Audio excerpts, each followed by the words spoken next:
Bonjour Félicité, Bonjour, Mercedes. comment vas-tu? Je vais bien par la grâce de Dieu et toi? Oh, Dieu fait grâce, effectivement. Aujourd'hui, j'ai été choquée par l'annonce de la disparition d'une d'une dame qui a, par homicide euh, sur de son conjoint, en tout cas, présumément, on va parler présumément d'un homicide.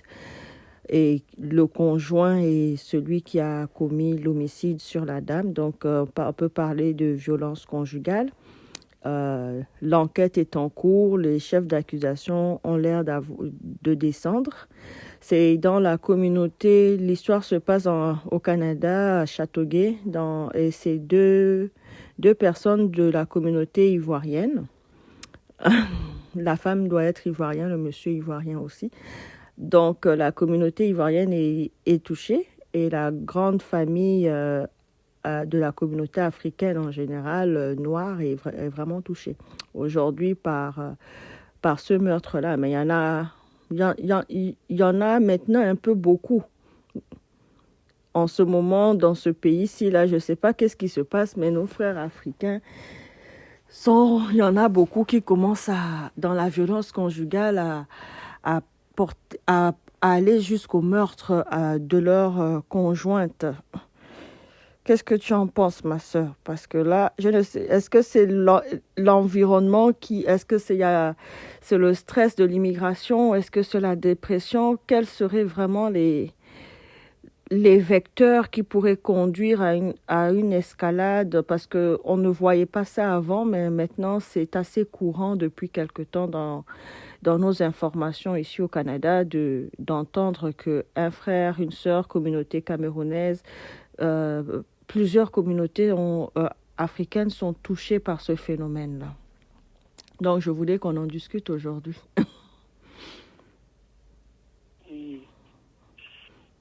On va présenter aussi nos condoléances à la famille. C'est difficile de donner une réponse tranchée, mais on dira que essentiellement c'est l'environnement, c'est le contexte, parce que en Afrique, il y a aussi des crimes qui se passent. Bon, c'est vraiment très accidentel, étendu dans le temps, mais en Amérique du Nord, que ce soit ici au Canada, que ce soit aux États-Unis un peu plus qu'ici, ces derniers temps, comme tu l'as dit, on remarque que la communauté africaine est de plus en plus impliquée. Honnêtement, je ne sais pas trop ce qui s'est passé et je ne vais pas trop m'avancer, mais je crois quand même que la plupart du temps, quand ces choses-là arrivent, l'environnement, le stress, le matériel, la société influe sur les gens et vice-versa. Parce que si c'est une communauté, une famille africaine, on a nos valeurs qui sont souvent en opposition avec ce qui se passe ici, que ce soit la place de la femme, que ce soit la façon de gérer, la façon de se comporter, même la façon d'élever les enfants. C'est-à-dire, l'immigration, là, il faut vraiment prendre le temps de voir les tenants et les aboutissants, de connaître la société et puis de décider ce qu'on va prendre dans cette société et ce qu'on ne va pas prendre. Donc, c'est une nouvelle crise au risque de trop nous avancer à dire ce qu'on ne devrait pas dire, mais je dirais dans un premier temps que c'est l'environnement. Parce que chez nous en Afrique, quand il y a un problème, quel que soit le problème, on va voir la tante, on va voir la belle-mère, on va voir le beau-père. Il y a toujours une tierce personne à qui on peut parler pour désamorcer le problème. Moi, je dirais... En fait, vas-y, continue. Oui, mais ici, souvent, les gens, ils vivent dans des peurs, dans des angoisses, parce que on ne sait pas la société aura tendance à s'y mêler. Et quand elle s'y met, c'est toujours au détriment de l'un ou de l'autre. Vraiment, je sais pas. Quand on en saura plus, peut-être on pourra mieux débattre. Mais quand En même, fait, l'environnement, ça peut aussi être le stress. Ça peut aussi être tous les problèmes, les pertes d'emploi, la précarité. Il y a beaucoup de choses. Mais tout ça, ça se résume à l'environnement, en fait. moi, je dirais, je ne veux pas qu'on discute strictement de cette affaire parce que cette affaire, comme tu dis, on n'a pas assez d'informations dessus. Mais je veux juste, en fait, qu'on, qu'on, s- qu'on s'attarde un petit peu aujourd'hui sur le phénomène et la récurrence de ces homicides, de ceux qu'on appelle un uxoricide, c'est ça. J'aimerais vraiment qu'on s'attarde à regarder parce que plusieurs communautés se sont attardées à essayer de résoudre le problème.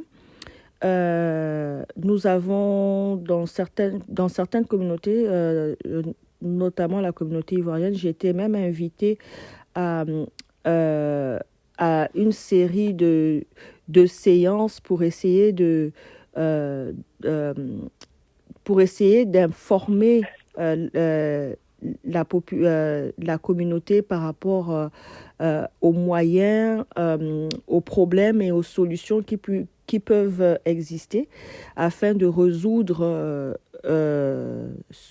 en fait de gérer le risque, Prévenir, voilà, de de prévenir. prévenir, voilà, dans un but de prévention de ce genre de problème. Et l'immigration semble amplifier les problèmes de couple en général. Bien En sûr. fait, nous sommes arrivés à plusieurs conclusions. Lorsque des personnes décident, lorsque des couples décident d'immigrer, par exemple, vers l'Amérique du Nord, ici, on va parler plus de ce contexte-là que je connais. Moi, je ne connais pas les autres types d'immigration. J'ai pas été en Europe, je suis toujours en Amérique. Donc, lorsque les personnes immigrent, c'est avant tout une immigration économique. Et c'est une immigration aussi pour l'éducation des enfants. Donc pour l'avenir formatif des enfants, parce qu'ils pensent que c'est un sacrifice nécessaire afin que les enfants aient une belle vie, une vie où ils auront une meilleure éducation pour peut-être plus tard. En fait, c'est comme un accompagnement pour une prospérité mieux formée, qui viennent acquérir une technologie, qui viennent acquérir un savoir-faire ici. Et puis les parents sont comme un peu en sacrifice de cette vision-là. Et puis après, ils vont retourner plus tard, passer leur retraite en Afrique et puis laisser les enfants évoluer ou choisir dans quel contexte ils voudront revenir eux aussi. Mais généralement, quand ces familles-là, immigrer en Amérique du Nord, c'est pas donné. C'est un gros sacrifice financier. Et si les couples n'étaient pas stables déjà dès le début et qu'ils sont dès le pays d'origine et qu'ils avaient déjà des problèmes de couple, qu'ils avaient déjà plusieurs brèches, ben, en fait, l'immigration en Amérique du Nord expose les brèches et puis les élargit d'une façon encore plus grande. Parce que nous avons constaté de toutes les façons, l'Amérique du Nord est une société qui favorise beaucoup la femme, hein.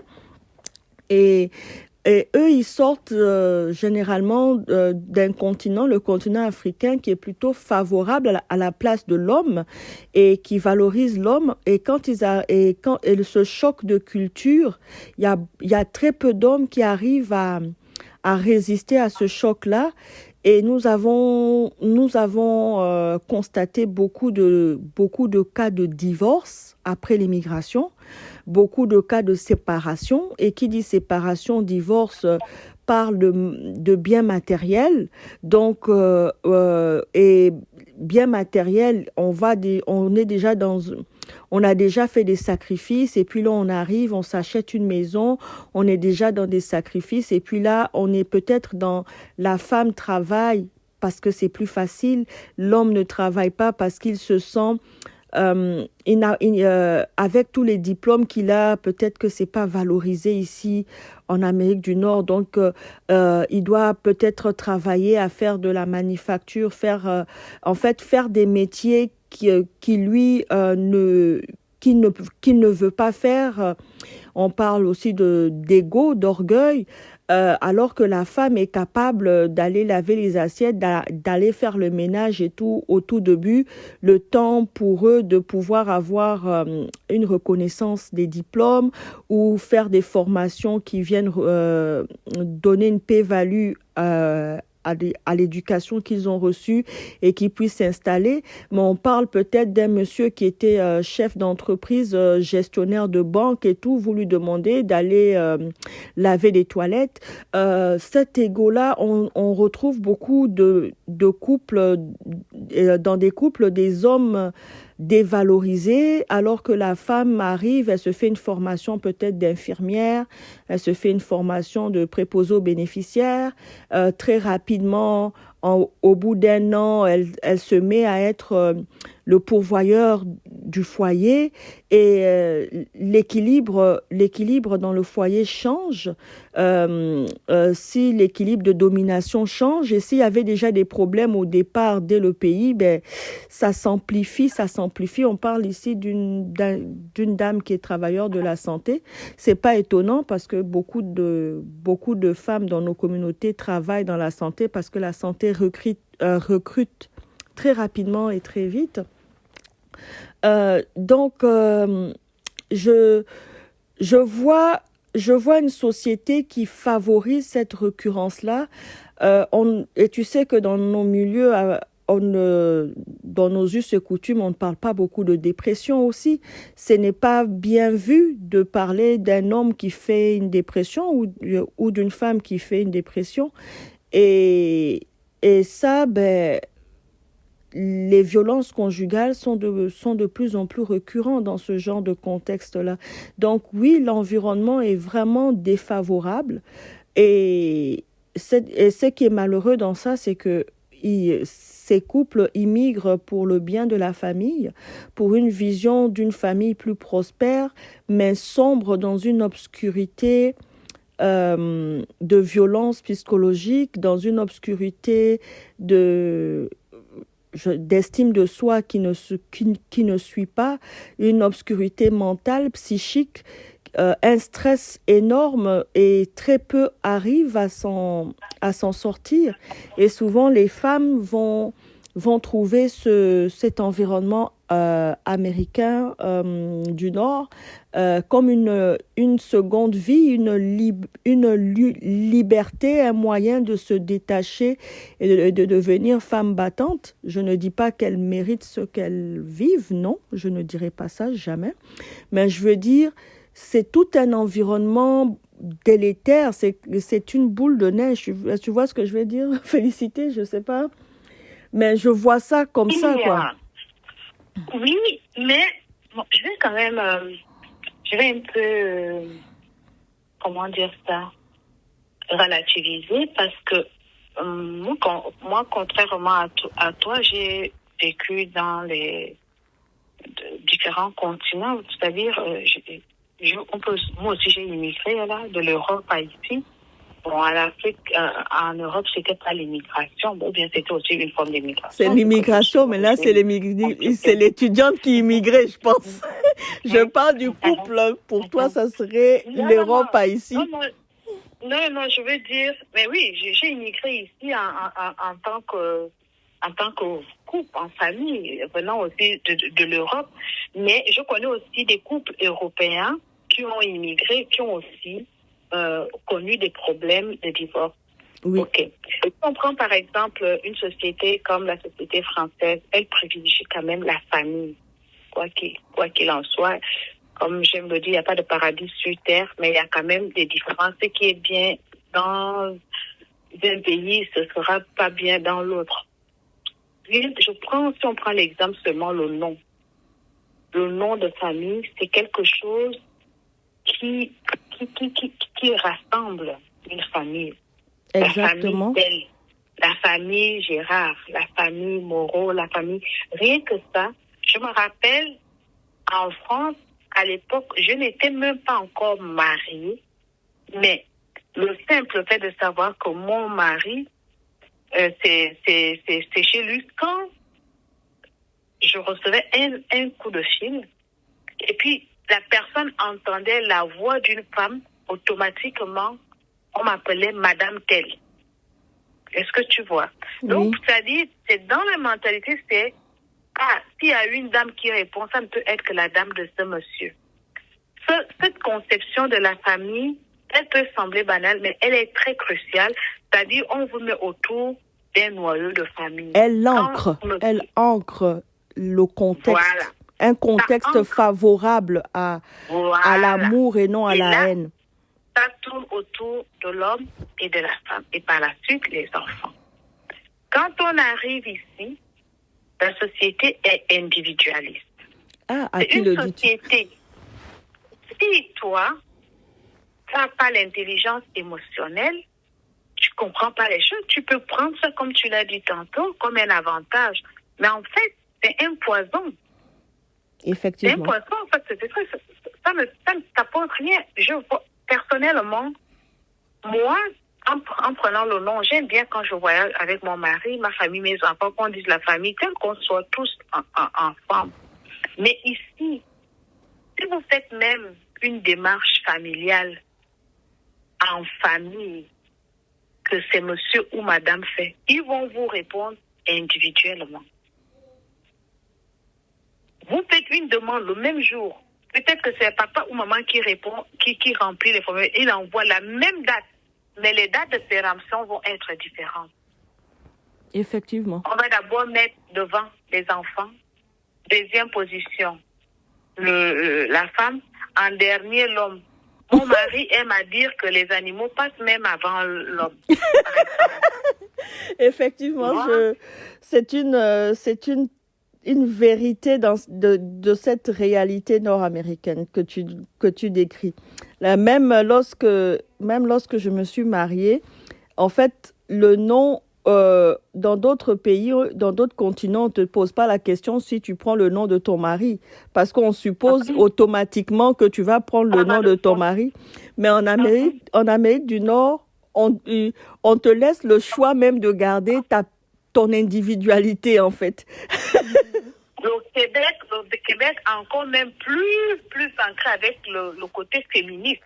Oui. Qui est quand même plus ancré au Québec. Sachant que nous, les Africains, là où ça va s'exacerber, c'est que nous, les Africains, on n'a pas cette vision de famille mononucléaire, juste monsieur, madame et les enfants. Quand les familles arrivent, donc, ça fait 3 familles. N'oublions pas que la femme vient d'une famille. Le monsieur vient d'une famille.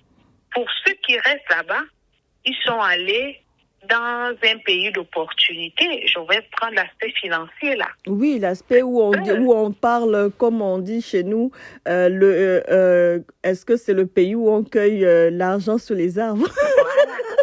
Eux, ils s'en foutent. Derrière, ceux qui sont derrière, ils savent que on a quelqu'un qui va contribuer plus que d'autres en cas de décès, en cas de ceci. Eux, ils ne savent pas, ils ne connaissent pas les réalités que les gens vivent à l'étranger. Non. Donc, tu as la femme qui est sollicitée par ces 2 familles maternelles, paternelles. Tu as l'homme aussi qui est sollicité de la même façon. Tu as la société qui est exigeante. Tu as des enfants. Parce que les parents, ils vont arriver. Ce n'est plus la même réalité. S'ils veulent éduquer leurs enfants comme en Afrique, les enfants, ils vont grandir avec des frustrations. Oui, ils seront déphasés. Et puis, il y a le système qui est là aussi prêt à vouloir les arracher aux parents, à moindre plainte.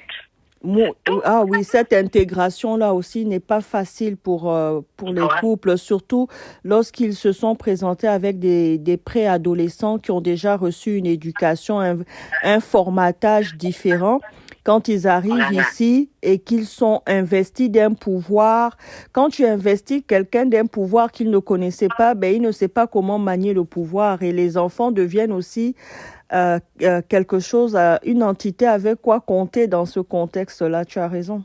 Donc, tu as dit tantôt qu'ils prennent ça parce qu'on va te présenter ça comme une chose positive. On va te dire, moi je me rappelle, quand on est arrivé, on vous dit, oh madame, vous-même, vous décidez en tant que couple d'aller ouvrir un compte commun. Vous arrivez à la banque, c'est la banque qui vous sépare. Oh non, non, non, madame, mettez-vous, monsieur, mettez-vous là-bas. Madame, donnez. Mais nous-mêmes, c'est pas vous qui êtes venus nous chercher. Donc, la société, pour moi, elle est violente, elle agresse par rapport à nos cultures. Et là, tu parles d'une immigration même de l'Europe. En fait, toi, tu es dans un couple mixte, ce qui est encore plus flagrant encore, c'est que tu viens de nous dire en fait que ça ne dépend pas du continent de provenance. En fait, le problème, c'est vraiment l'environnement ici. C'est l'environnement. Parce que même lorsqu'on t'appelle et que tu es marié, on va te dire, madame, on aimerait vous parler à vous. Est-ce que votre mari est à côté de vous? En fait, ils vont se charger de désintégrer l'unité du couple et même d'instaurer une suspicion, un doute, un manque de confiance dans l'autre. Donc, en fait, les processus s'instaurent comme une espèce d'insécurité. Peut-être même que tu n'avais pas, mais tu développes une méfiance par rapport à ton mari, quoi. C'est diabolique. Oui. C'est tout simplement diabolique. C'est un système malsain. Donc, le temps que quelqu'un comprenne tous ces mécanismes-là, mais il y a beaucoup qui se font du mal. Il y a beaucoup. Alors que ton mari ou ta femme, c'est ton partenaire de vie, avec qui peut-être que tu es depuis 15-20 ans avant d'arriver ici. Et puis, en un clin d'œil comme ça, tout va s'écrouler parce que la société ne cherche que ça, déjà, dans un premier point, parce que c'est vraiment divisé pour mieux régner, là.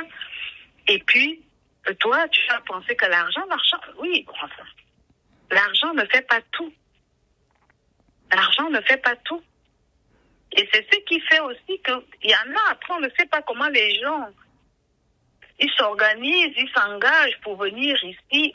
Ceux qui sont les plus téméraires, il y en a qui n'acceptent pas pour dire que, moi j'ai fait comme ça, moi je fais comme ça. Comment est-ce que alors que c'est pas l'autre qui fait ça. J'ai vu beaucoup de couples rentrer. Hein. Il y a des couples qui, au lieu de se séparer ou de rentrer dans cette escalade de la violence, ils ont décidé tout simplement de faire machine en arrière et de rentrer parce que cette précarité, c'est pas une précarité forcément financière, mais ça peut aussi être une précarité psychologique qui amène justement dans de telles violences et de telles conséquences. Ben, ils décident tout simplement de faire marche en arrière et de rentrer, ou l'homme décide de rentrer et de laisser la famille ici, ce qui crée d'ailleurs dans nos communautés beaucoup de familles monoparentales. Et les familles monoparentales sont délétères aussi pour l'éducation des enfants qui sont amenés dans un contexte pré-ado, ce qui augmente aussi beaucoup de criminalité au niveau de ces enfants-là. Dans notre communauté, on retrouve beaucoup une augmentation de la criminalité aussi. C'est comme des conséquences, là. On pourrait faire des corrélations très facilement contextuelles, mais bon. Mais je voudrais amener aussi, je vais t'amener à discuter sur un autre point par rapport à ça, parce que toi et moi, nous sommes chrétiennes, donc nous croyons au Seigneur. Est-ce que tu penses que le côté religieux pourrait venir aider aussi? Parce que nous sommes chrétiennes toutes les deux. Il y a aussi des personnes qui sont musulmanes, ainsi de suite. Est-ce que tu penses que au niveau de la religion, les couples qui ont un support ou une spiritualité, on va le dire de façon plus large, hein, une spiritualité plus ancrée dans la foi dans la foi selon la croyance de tout un chacun, arrive à mieux surmonter cela? Est-ce que ça serait possible ou c'est le même effet? Oh, je crois quand même que quand on a Dieu et quand on est ancré, ça fait une différence. Ça fait une différence. Encore faut-il aussi quand même trouver une famille. Parce qu'on peut avoir Dieu dans le couple. Mais si on ne trouve pas, par exemple, une église ou une communauté où prier, donc ça peut aussi être comme ne pas en avoir. Parce que, bon, vous prêchez vous-même, mais il faut quand même se ressourcer en dehors de la famille. Donc, dans une communauté, naturellement, ça fera une grosse différence. Et puis, c'est pas seulement pour nous les chrétiens, ça peut aussi être pour les musulmans, en tout cas des Oui, gens j'ai qui ont parlé de foi. spiritualité en Voilà, général, tous des ceux qui gens ont qui une croient en foi quelque Dieu, chose. voilà, qui croient, qui ont une base spirituelle, qui ont des valeurs, qui donnent de la place à l'amour, à l'humain, ils vont toujours mieux s'en sortir dans ces sociétés. Oui, on peut leur dire ce qu'on veut, mais eux-mêmes, ils seront aptes de connaître le bonheur qu'ils vont vivre en termes d'harmonie, avec leurs enfants, en famille, de valeurs, voilà quoi, Parce que moi, ce d'épanouissement. que je vois ici dans cette société, bon, on va parler du Québec, dans cette société québécoise, c'est d'abord une société qui ne valorise pas beaucoup la spiritualité, en tout cas qui a envie de sortir même la spiritualité du contexte social, puisque on retourne à une laïcité confuse un peu, qui se veut refuser tout le côté spirituel de tout un chacun et qui le refuse même au niveau du gouvernement ou en tout cas à tous les niveaux de société là. Mais donc garder sa foi est de plus en plus vraiment difficile dans ce contexte-là. Donc et les gens se perdent parce que les églises aussi se vident. Et, et lorsque je regarde le prisme des communautés, mais, bon, moi je vais parler de la communauté catholique, hein, les églises qui survivent, les communautés qui survivent sont de plus en plus des communautés noires. On voit que c'est quelque chose de très important dans les communautés. Quand je regarde les communautés immigrantes, là je vais sortir du côté communauté noire immigrante, je vais parler par exemple des Philippiens, on voit les hindous, on voit des gens qui sont ancrés, mais même lorsqu'on remarque tout ça, que cet attachement à la spiritualité communautaire, il existe quand même cette violence-là qui n'est pas exclue. Donc, moi, en tant que chrétienne, parce que je ne connais pas les autres religions, mais moi, en tant que chrétienne, je pourrais parler des esprits territoriaux. Voilà, c'est là que je voulais t'amener. En fait, quand on dit on possède un territoire, ben dans ce territoire-là, il y a aussi des autorités, il y a aussi des dominations. Est-ce que ce territoire-ci n'aurait pas une domination qui s'amuserait, entre guillemets, à aiguiser à les personnes vulnérables dans de tels contextes de désunion, parce que tu as parlé de quelque chose de diabolique, d'une société qui, même sans le savoir, devient l'instrument malfaisant de la division des familles. Donc, qu'est-ce que toi tu penserais? Parce que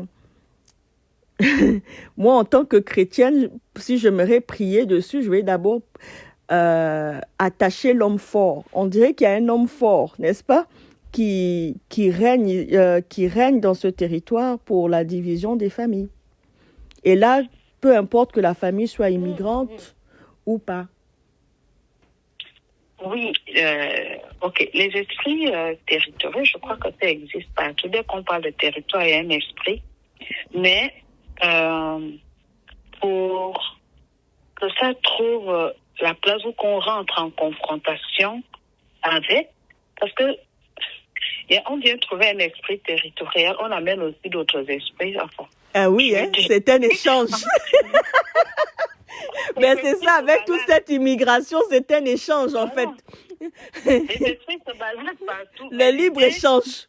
Voilà, il n'y a pas juste le commerce, c'est le libre-échange, pas seulement les biens de consommation, les esprits aussi. Les esprits aussi sont en libre-échange. Voilà, je voulais t'amener là en fait. Tu as saisi le point. Vraiment, mais l'idée, c'est déjà se dire qu'il n'y a pas de paradis sur Terre. Moi, je reste toujours sur ça. Il n'y a pas de paradis. Donc, quand on va quelque part, il faut savoir ce qui existe, qu'est-ce qui est bien, qu'est-ce que je veux pour moi. On a dit ici que le Québec, par exemple, est réfractaire à la religion, bien que quand je regarde bien, je vois quand même une certaine recrudescence depuis le Covid là. Quand je vais à l'église, je vois quand même que c'est comme s'il y a eu, je sais pas moi, une certaine prise de conscience quelque part là. Il y a beaucoup, ça ne le crie pas sur les toits, mais il y a beaucoup qui reviennent, qui ont ce besoin-là. En tout cas, je crois que Covid a suscité ça, c'est pas mal de... Mais toucher la mort de près, ça suscite ça suscite un vouloir d'un rapprochement vers la foi, en tout cas, généralement. Voilà. Donc, une fois qu'on a cerné cette histoire-là, si toi, dans ton esprit, dans ton cœur, il y a des brèches qui sont ouvertes, c'est-à-dire, tu viens avec l'idée que là, c'est le paradis. Là, il n'y a même pas l'esprit territorial, n'a même aucun travail à faire. C'est-à-dire, toi-même, tu es ouvert, tu es réceptif à tout, mais tu vas même plus prendre ce qui est mal. Il y a plus ce discernement-là de dire, qu'est-ce que je suis venu? Il faut toujours se rappeler pourquoi on décide un jour de quitter chez soi pour aller ailleurs. Pourquoi? Si tu dis que c'est pour les enfants, moi, il y a beaucoup de parents qui immigrent. Et puis, la raison principale, c'est pour le bien-être des enfants. Mais quand ils arrivent, tout l'argent qu'ils vont gagner ne va pas sur les enfants. Ça va derrière, ça fait des choses derrière, ça veut montrer des règles qu'on vit, par exemple. Les enfants vont même être privés, mais ces enfants-là, tu vas en faire des frustrés. Ils ne peuvent pas peut-être même... Tu ne leur permets pas parce que là, tu restes peut-être dans une certaine dimension, maman africain, papa africain ou européen, selon ce qui t'arrange. Mais la réalité, c'est que cet enfant-là peut-être doit faire un sport qui coûte cher. Cet enfant-là veut faire des voyages scolaires. Cet enfant, en fait, des choses où toi, c'est pas que tu n'as pas.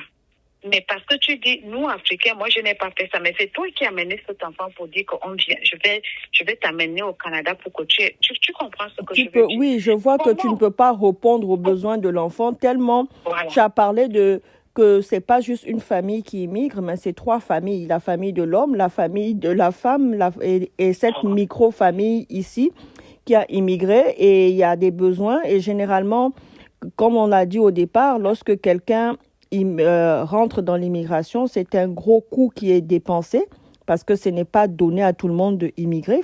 Ça prend beaucoup d'argent. Et lorsque la personne a cet argent-là, ça veut dire que la personne était pourvoyeur de ses familles respectives à la source d'où il venait.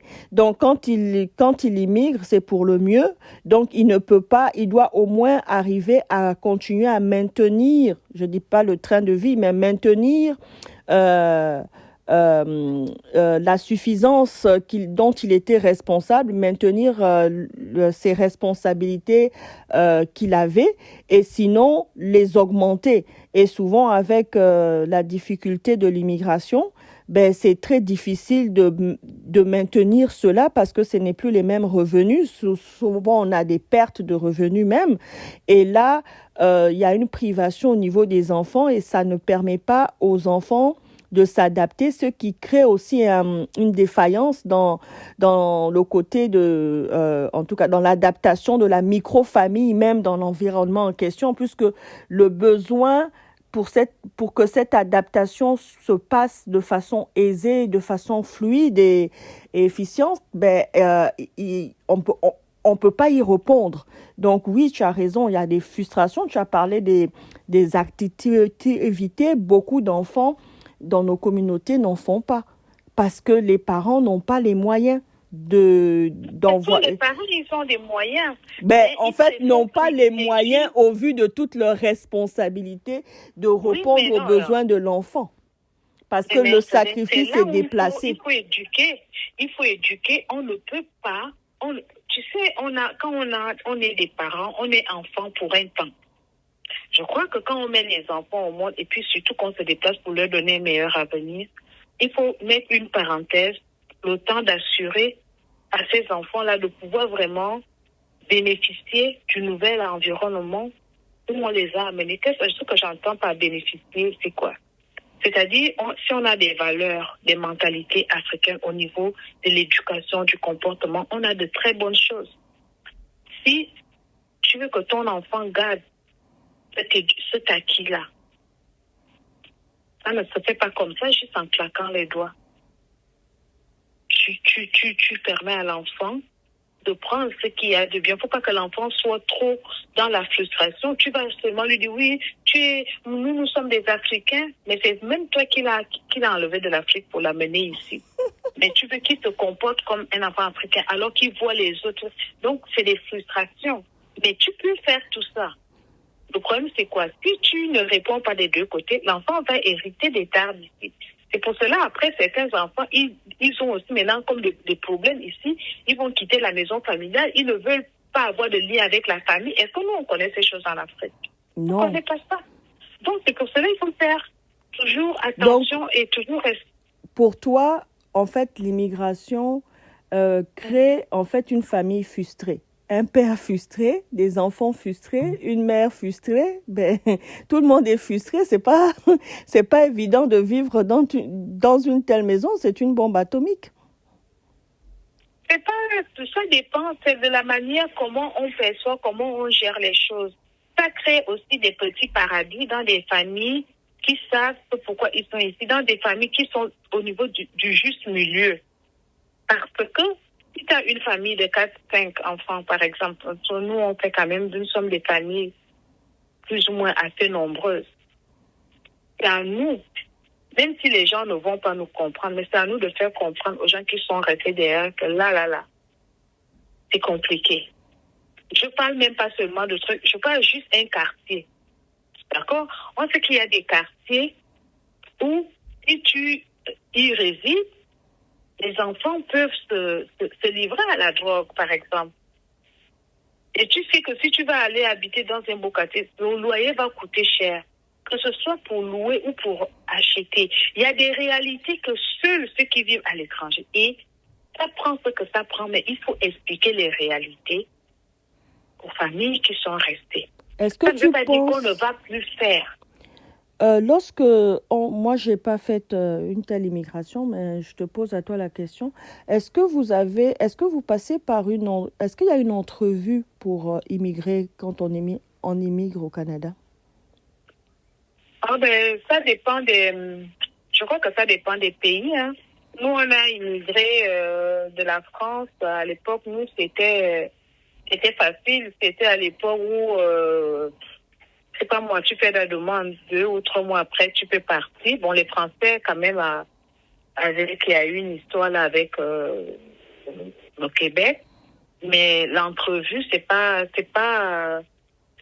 entrevue exclusive, non. Tu vas en ligne, tout est en ligne, en fait, à l'époque. En fait, il n'y a pas vraiment d'entrevue parce que, pourquoi est-ce que je me pose cette question? Parce que tu es d'accord avec moi que un couple qui a déjà un schéma de violence conjugale à la source, ce schéma-là, il va juste continuer, hein.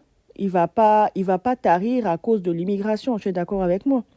Il va s'exacerber. Il va s'exacerber. Donc, je parle aussi, par exemple, tu sais qu'en Afrique, on a cette éducation où on éduque les enfants par la verge. On tape, on a des fessées, on a des gifles. En fait, on a des corrections, ok.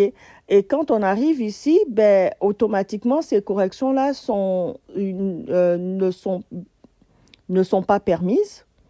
Dans ce contexte-là, un enfant qui a eu l'habitude d'une éducation par la verge et du jour au lendemain, on coupe aux parents l'outil qu'il a toujours exercé sur l'éducation de son enfant. Ça aussi, ça peut causer un gros problème. Ça peut causer comment on appelle, une scissure, c'est ça? Ouais. Qui, en fait, comment le parent s'outille à ce moment-là, ben, le parent est perdu. Comment l'enfant répond aux parents, ça aussi, ça peut créer ce que tu appelles cet enfant qui est livré en fait à cet environnement, à ces us et coutumes nouvelles et à cette nouvelle liberté dont il ne sait pas comment user parce que c'est un enfant qui n'a jamais usé de liberté. C'est comme si tu prenais un criminel et que tu l'as mené directement dans la société sans passer par la maison de réhabilitation. Tu comprends ce que je veux dire?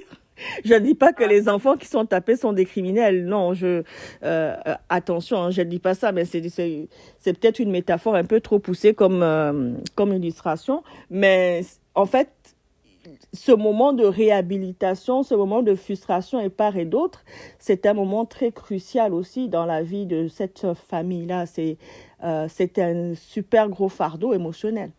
C'est stressant. Donc, je crois qu'un pays comme le Canada, le Canada fait quand même, à part pour des gens qui viennent comme des réfugiés là, qui ne sont pas des tonnes, mais c'est quand même un pays qui fait une immigration assez sélective, donc ça prend plus quand même, la plupart du temps, les intellectuels, les gens cultivés. Il faudrait que les gens, quand tu décides d'aller dans un pays, il ne faut pas juste prendre l'aspect positif. Il faut essayer de comprendre, même si on ne finit jamais. Moi j'ai vu... Tu as parlé d'immigration. Attends, je vais te couper d'abord 2 minutes pour ça. Tu as parlé d'une immigration sélective au Canada, mais je veux te dire quelque chose. Dans cette sélectivité-là, j'ai quelque chose à reprocher au Canada, c'est le manque d'orientation. Parce que j'ai l'impression que le rêve est tronqué. Parce que oui, elle est sélective sur la base des diplômes, sur la base de l'éducation, sur la base que ces personnes-là apportent un plus au Canada, que ces personnes seront facilement intégrées par rapport à leur parcours professionnel ou éducatif. Mais quand ils arrivent ici, dans le milieu même du travail, c'est comme si le Canada n'avait pas éduqué le milieu du travail à recevoir cette immigration sélective et à l'intégrer dans les personnels, dans les employés. Parce que les diplômes ces personnes font face à des immenses challenges et certains même leur diplôme est quasiment comme zéro malgré que le Canada a validé, l'employeur ne veut pas valider ou l'ordre même. Il y a certains ordres qui refusent de valider et qui font recommencer ces personnes qui ont des expériences de 10 ans, 15 ans. Ce n'est pas non plus une immigration des jeunes, de personnes de 26 ans. C'est une immigration de 30 ans, même des personnes qui ont des expériences de 10 ans de travail. C'est généralement dans la quarantaine. 30 ans, 35 ans, 40 ans. Donc, c'est ça qu'on voit. Donc, par rapport à l'immigration sélective, moi, je dirais que cette immigration sélective, ben, c'est même là c'est même le problème principal, en fait. Parce que l'intelligence n'exclut pas la violence de toutes les façons. Ou la sélectivité ou l'éducation n'exclut pas la violence. On trouve de la violence partout, dans tous les milieux. Je faisais pas référence à la violence. Je faisais référence par rapport aux personnes qui décident d'immigrer.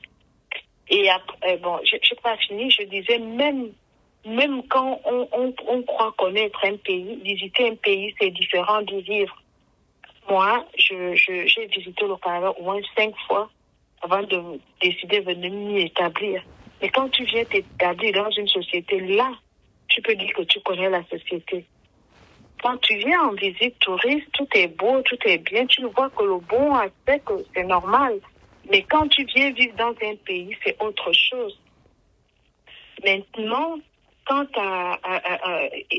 nul n'est dupe, c'est un commerce, l'immigration. C'est un grand commerce, ça profite plus au Canada qu'aux immigrés. Les immigrés, il y a beaucoup qui ont laissé leur peau en passant par les dépressions, en passant par... c'est beaucoup de choses. Et puis, la plupart du temps, ils leur amènent, regarde, quand on fait l'évaluation pour l'immigration, c'est les gens qui ont des enfants qui vont être les mieux cotés. Exactement. Parce que, à la limite, ils vont s'en foutre des parents. Les parents sont les gens qui se bousillent, et puis après, on va leur prendre les enfants. Et eux-mêmes, ils ne vont pas avoir grand-chose, ou bien des miettes. C'est compliqué.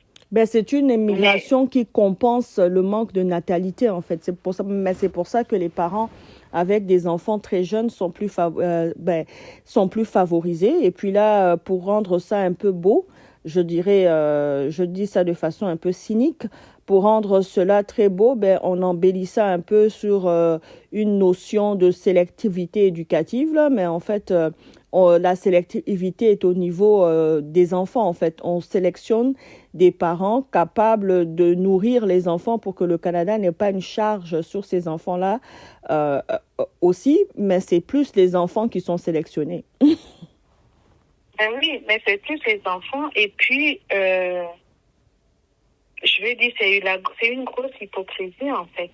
D'ailleurs, ils sont très prompts à arracher les enfants dans ces familles-là qui ont beaucoup de mal à s'adapter quand ils arrivent. Si les enfants font le 911 à la minute même, les enfants se retrouvent directement dans le réseau de familles d'accueil très facilement. Et ça devient infernal encore pour ces parents-là de récupérer les enfants qu'ils avaient amenés à l'immigration parce que comme on parlait de s'adapter, il faut s'adapter aux juridictions, au côté juridique, à ce qu'il ne faut pas faire, à ce qu'il faut faire. C'est tout. Mais dans ce moment où ces parents s'adaptent, beaucoup ont perdu leurs enfants. Et qui a déjà vu un premier ministre issu de la DPJ, par exemple? Personne. Donc, ça fait que même l'avenir prévu pour ces enfants-là, cet avenir est compromis dès le départ. Tout simplement parce que le manque d'adaptation ou la promptitude des services sociaux ou le manque de compassion, je ne sais pas comment dire ça, à ne pas composer avec le contexte immigrant des parents, ça crée beaucoup de choses. Et les parents n'ont pas les moyens non plus de se battre au niveau juridique avec les meilleurs avocats pour aller récupérer les enfants. Donc, beaucoup vivent une immigration cauchemardesque. Donc, la famille devient un champ de mine propice à toutes sortes de violences aussi. Sur les enfants, sur les parents et surtout sur la famille. Oui, mais tu sais, la société, comme je l'ai dit, il n'y a pas de paradis sur terre. Aucune société n'est parfaite. Si on commence à décortiquer cette société-là, on ne va même pas s'arrêter tellement il y a à dire. Et en même temps, les sociétés aussi qui poussent leurs gens à quitter ne sont pas neutres. Ce qu'il faut retenir ici, c'est que quand la vie est précieuse, quand des gens décident d'immigrer ou de ne jamais oublier la raison qui les a motivés. Mais arriver à des extrêmes où les gens sont loin, on va tuer la femme, c'est vraiment regrettable en fait. L'année dernière, le Il y a le monsieur qui a tué sa femme. Il n'a pas tué sa femme, en fait, il a tué leurs deux enfants et il s'est tué lui-même. Ça, c'était à Gatineau. Et la femme ils étaient en train de divorcer en séparation. La femme venait de recevoir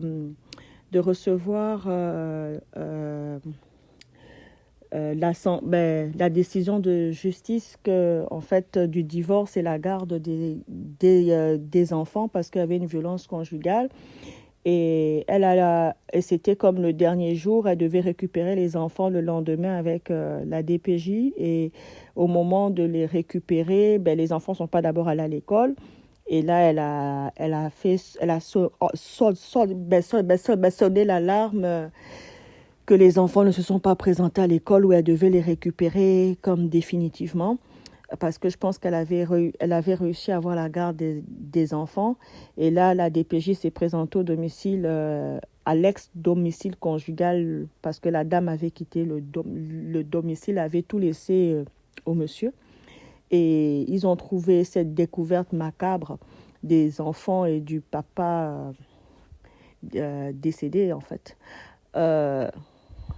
Ça, c'est des chocs que les communautés ont vécu depuis l'année dernière. Il y en avait vraiment beaucoup. Notamment aussi, il y a une autre famille camerounaise à Montréal où la dame, je pense, a été poignardée par le monsieur. Toujours dans des processus de divorce et des immigrations très jeunes, en fait, parce que ce n'est pas des immigrés de long terme non plus. Donc, on peut directement se positionner et puis regarder un contexte d'une maladaptation, d'une séparation malhabile, en tout cas. C'est l'argent. Après là, maintenant, ça devient l'argent qui devient le nerf de la guerre. Parce que, premièrement, on revient au point de départ, l'impact de l'environnement. Pour nous, Africains, l'enfant, c'est la richesse. Même pour un papa irresponsable qui ne s'occupe pas bien de ses enfants, qui ne s'occupe pas bien de sa femme, il sait quand même que c'est son avenir qui est là en ses enfants. Parce que nous sommes des gens résilients, on a une culture qui prône le pardon, qui prône le respect, qui prône des valeurs qui font que même vis-à-vis d'un papa irresponsable, le jour que Dieu te fait grâce, que tu as des moyens, tu vas quand même tendre la main à ce père ou à cette mère. Quelles sont nos valeurs africaines intrinsèques? Qu'est-ce qui va pousser un père à tuer ses enfants, à se tuer? Et il regarde le poids. Parce que le système, tu dois donner tant, tu dois donner, c'est elle qui a la garde, il faut donner tel montant pour les enfants, tel montant pour la femme. Le monsieur regarde sa vidéo. Qu'est-ce que je vais devenir? C'est quelle vie? Voilà. Et ça donne des choses comme ça. Alors qu'en Afrique, les gens divorcent matin, midi et soir. Parfois, ça ne divorce même pas. Il y a des papas irresponsables. Parce que c'est souvent l'homme qui part. Mais la femme, elle se débrouille, elle fait ce qu'elle peut. Mais ça ne va pas traverser l'esprit d'aller tuer des enfants. En fait, quand je regarde les motivations pour lesquelles il peut être, avoir, comment je dirais ça, un uxoricide là, un homicide conjugal. En fait, l'homicide en question n'est pas propre à un continent ou à un autre. On en retrouve dans tous les continents, dans toutes les classes sociales, peu importe. Que ce soit en ville, que ce soit au niveau rural, on peut retrouver ce genre d'histoire partout. Mais en fait, ce qui change et qui devient contextuel peut-être au continent, c'est les raisons de l'homicide ou le processus qui conduit à l'homicide ou la mentalité qui structure celui qui est à la cause de l'homicide avec tous les le raisonnement qui vient supporter, ou en fait ce que un avocat dirait en fait les circonstances qui amènent la personne à penser vraiment à un homicide, à commettre un homicide. Par exemple, j'ai vu la même période au Cameroun, je pense, il y avait un monsieur qui a aussi commis un meurtre à la machette sur les enfants, mais lui, le contexte était que il avait découvert, par exemple, que tous les enfants qu'il avait eus avec cette dame n'étaient pas ses enfants. Tu vois? Donc, mais là, on parle du Cameroun, un contexte africain, et puis c'était dans tous les réseaux sociaux. Et puis au même moment, il y avait cette histoire de ce monsieur ici à Gatineau, qui lui était dans un contexte de divorce où, comme tu dis, le levier d'oppression pour lui était financier. Donc tu vois que c'est complètement différent, et c'était ses propres enfants en plus. Donc... N'oublie pas, on a commencé par la récurrence et dans la communauté africaine. Oui, la récurrence dans la communauté africaine. Effectivement, c'était ça notre première... Ce type de crime dans nos communautés, parce que, oui, ça se passe dans le monde entier, mais la réalité, c'est que c'est pas aussi récurrent. Et puis d'ailleurs, j'irais même plus loin. Je dirais que même quand la façon que ça se passe dans nos pays aujourd'hui, c'est l'influence de l'Occident. Pourquoi? Si on prend le cas du monsieur qui a tué les enfants au Cameroun, en Afrique avant, on ne faisait pas les tests ADN. Les gens, ils s'en foutaient. Des fois, ils savaient que c'est pas son enfant. Ce qui intéressait, c'est que l'enfant porte son nom, donc c'est sa progéniture. Donc l'enfant grandit avec. Oui, parce qu'on disait que celui qui est ton enfant, c'est celui qui est ton père, c'est celui qui t'élève en fait, parce que c'est ça la mentalité. Il n'y avait pas à aller checker. On n'avait même pas le processus pour aller checker pour savoir si c'est ton vrai enfant ou pas. Ils ne cherchaient pas. Il y avait même des gens qui savaient qu'ils étaient, par exemple, puissants, ils ne pouvaient pas faire d'enfants. Ils l'autorisaient. Ça se passait entre lui et sa femme. Oui. Il savait que sa femme partait ramasser les grossesses de gauche à droite, mais il donnait son nom. Tant que son nom continuait dans la postérité, il était correct. Donc, c'est quand même toute la majorité des influences, là, ça vient quand même de l'Occident. En Afrique, quand l'enfant était considéré comme une richesse, que ce soit l'enfant fait par X ou Y, il n'y avait pas de problème. Il n'y avait pas de problème. Donc, ça se passe partout, c'est vrai, mais la réalité, c'est quand même que en Afrique aujourd'hui, ça choque encore quand quelqu'un c'est comme des faits divers. Comme ça, ça se passe comme ça, mais là où nous sommes dans ces pays-là, c'est comme un peu plus ou moins les choses qui se passent de façon assez récurrente, des crimes, des trucs. Un moment, moi, je n'étais pas ici dans les années 2000, machin. Un moment, là, le pont Jacques-Cartier, là, j'étais là-bas aux États-Unis. Tout le temps, il y avait des gens qui se suicidaient là. C'est à cause de ça qu'ils ont mis toutes les barrières là. Les hommes se suicidaient beaucoup. Au lieu que ce sont les femmes, alors que nous, en Afrique, c'est la femme qui va se suicider que l'homme. Mais ici, au Québec, c'est les hommes qui se suicidaient plus pour des histoires de cœur. Par rapport, pourquoi? Parce que ils vivent une société, comment on appelle ça? Féministe. À outrance. Voilà, une pression sociale comme des injustices qui ne leur est pas favorable.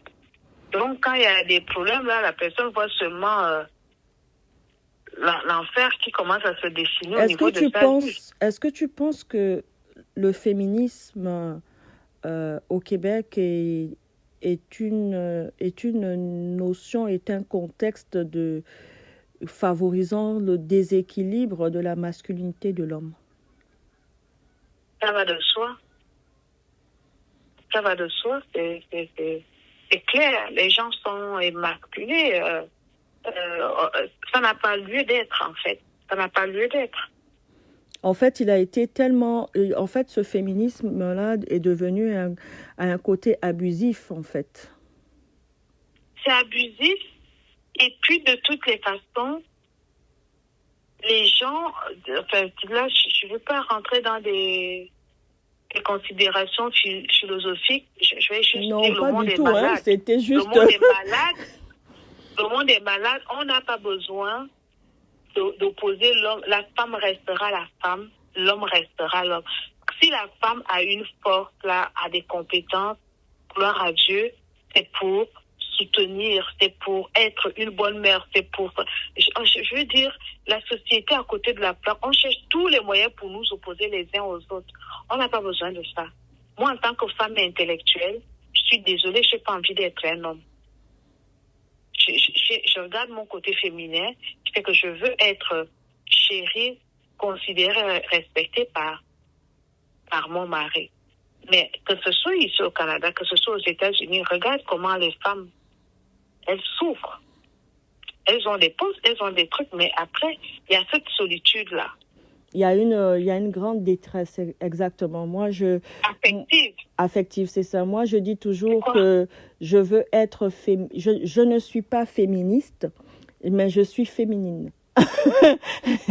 Je m'accepte dans la femme que je suis, une femme éduquée, une femme qui a un parcours professionnel, je dirais quand même un peu impressionnant à mon petit niveau, mais quand même, j'aime être cette femme qui regarde l'homme dans toute son autorité et qui est en phase avec ça, parce que je ne veux pas déplacer les bornes, je veux les garder telles qu'elles m'ont été acquises et telles que ma foi me dit qu'elles doivent être, parce que c'est quand on déplace les bornes que l'on tombe dans ce déséquilibre psychique, mental, de tout, qui permet tout. Donc moi, je veux une société ordonnée, je veux une vie ordonnée et j'aime être cette femme que je suis. Donc, mot de la fin, on va conclure. Je sais que beaucoup de communautés se mettent en phase pour convoquer les différents membres afin qu'on puisse discuter de programmes qui vont permettre à la résolution, à la gestion du problème, afin qu'on puisse minimiser l'apparition de ces tristes nouvelles. Oui. Que ça devienne un fléau, et puis voilà. De ce fléau-là. Donc, chez nous, la vie est sacrée quand même. La vie est sacrée. On ne peut pas... En Afrique, si on connaît quelqu'un laisse, quelqu'un prend. C'est quoi l'histoire que si quelqu'un veut laisser quelque chose d'autre, maintenant on doit tuer, on ne connaît pas ça. Oui, mais quand quelqu'un laisse, quelqu'un prend, la personne laisse sans partir avec l'argent de l'autre. Donc, ici, personne ne veut laisser sans partir avec sa part d'argent, donc ça crée des problèmes. C'est la société qui vient persécuter, qui dit, toi tu dois partir, tu payes tant, tu fais ça, toi. Donc. En tout cas, et puis, les gens, ils font des comparaisons, ils regardent si c'est le monsieur qui a mis de l'argent, il dit quoi, moi j'ai dépensé tout ça pour qu'on vienne ici, toi tu viens me faire ça, toi aussi tu m'as fait ça là-bas. Merci beaucoup, Félicité. Ça a été un plaisir de discuter avec toi de ce sujet-ci. J'espère qu'on aura l'occasion de discuter d'autres sujets encore, en toute grâce. Et j'espère que les auditeurs qui nous ont suivis pourront continuer la discussion sur le sujet à la maison, ou nous faire parvenir aussi leurs avis, parce que je sais que la communauté a besoin de toutes les visions et de toutes les perceptions. C'était un problème dans la famille, et quand la famille est éprouvée, la famille est prête à changer les choses. Donc, on est à l'écoute de tout ce que vous pouvez avoir comme avis afin que les choses changent. Merci beaucoup, Félicité, et à bientôt. Une minute, Mercedes, s'il te plaît. Oui. Je voudrais juste dire un petit conseil à toute la communauté noire. Chez nous, la vie est sacrée. L'immigration, c'est pas facile. Mais vraiment, avant de passer à l'acte, quel que soit le problème, il y a toujours une solution. Évitons de nous enfermer, parce que la solitude, le stress, les choses font qu'on peut facilement perdre la boule et commettre l'irréparable. Vraiment. Ne devenons pas ce que nous ne sommes pas. Tournons-nous toujours vers les autres pour éviter le pire. Voilà, c'est ce que je voulais ajouter comme petit conseil de la... Merci beaucoup, Félicité. Je vous laisse sur le conseil de Félicité. Au revoir. Au revoir.